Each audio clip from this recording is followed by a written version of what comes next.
Hey guys, so now that you've done shoulder hooping, it's time to have a go at some breaks. All right guys, so grab your hoop and pop it on your shoulders.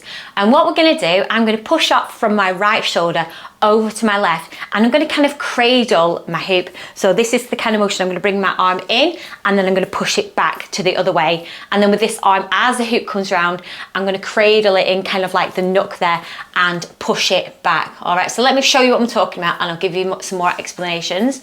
So here we go.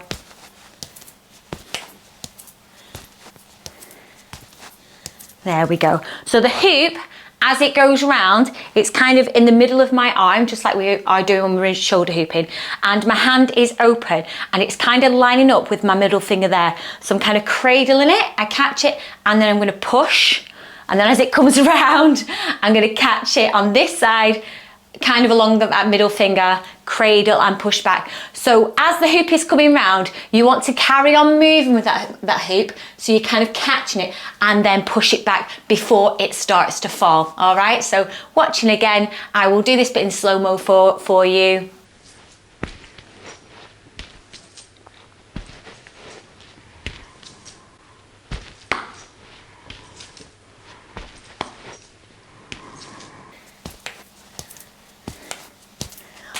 Hopefully that makes sense to you, and that is kind of the beginning part of some breaks. So hopefully you enjoyed it, and again, I will see you very soon.